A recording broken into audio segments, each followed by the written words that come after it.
O grande problema é que a polícia suspeita que existam outras gravações no celular do Alexandre Ramagem ou em computadores que estavam em posse do Alexandre Ramagem. Material publicado aqui na coluna da Bela Megali traz o seguinte: PF suspeita que Ramagem fez outras gravações de Bolsonaro. A Polícia Federal suspeita que existam outras gravações feitas por Alexandre Ramagem quando foi chefe da Agência Brasileira de Inteligência, ABIN, de Jair Bolsonaro como presidente. Os investigadores estão fazendo um pente fino em todos os arquivos do computador de Ramagem, onde foi encontrado o áudio descrito na última fase da operação Última Milha, que investiga monitoramentos ilegais realizados pela ABIN. A PF atribui ao deputado a autoria da gravação. O computador de Ramagem foi apreendido em janeiro, quando ele foi alvo de uma operação de busca e apreensão da Polícia Federal na sua residência em Brasília.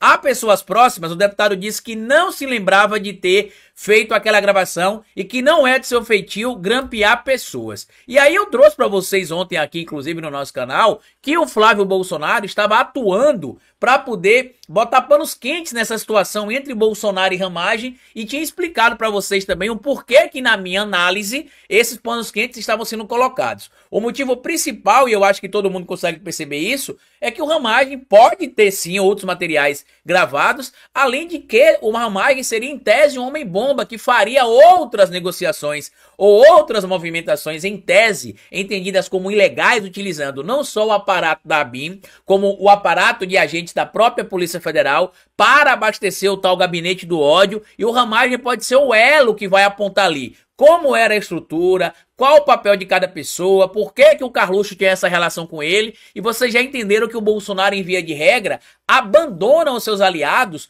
quando a situação se complica. Ele fez isso no passado com o Bebiano, fez isso também no passado com o Santos Cruz, quando ele começou a perceber que o Santos Cruz não iria entrar em toda a cartilha que ele queria, fez isso com o Mauro César Cid e aparentemente não fará isso com o Alexandre Ramagem, porque ele, em tese, representaria um risco maior. Eu até estava vendo aqui alguns materiais publicados também em portais de notícias, que traz aqui, ó, que apesar dos áudios clandestinos, o Bolsonaro mantém aqui a agenda de pré-campanha com o Ramagem. Tá aqui, ó, material publicado também no Globo, assinado aqui pela redação do próprio jornal. Após áudio clandestino, Bolsonaro mantém compromissos com pré-campanha de Ramagem.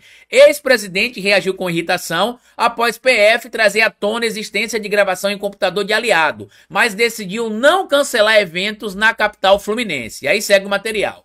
O mesmo incomodado com a descoberta de áudio clandestino no computador do deputado federal Alexandre Ramagem, o ex-presidente Jair Bolsonaro mantém a agenda de compromissos relacionados à pré-campanha do aliado à Prefeitura do Rio de Janeiro. Bolsonaro já havia planejado uma viagem à capital fluminense para participar de atos públicos ao lado de Ramagem, a partir da próxima quinta-feira, antes de vir à tona o relatório da Polícia Federal, que identificou uma gravação de uma reunião com o então presidente, datada de agosto, para ser bem específico, se não me falha a memória, 25 de agosto de 2020. A descoberta do áudio alterou os planos de Ramagem, que teria gravações de propaganda eleitoral na próxima terça-feira, mas adiou o compromisso. Ele viajará nesta terça-feira, na data da terça-feira, nesta data ele viajará para Brasília, onde deve se reunir com Bolsonaro para acertar os ponteiros antes das atividades no Rio. Na quarta, Ramagem prestará depoimento à Polícia Federal para esclarecer indícios de monitoramento ilegal de autoridades públicas quando ocupava a direção da Agência Brasileira de Inteligência, a ABIN, na gestão do Bolsonaro.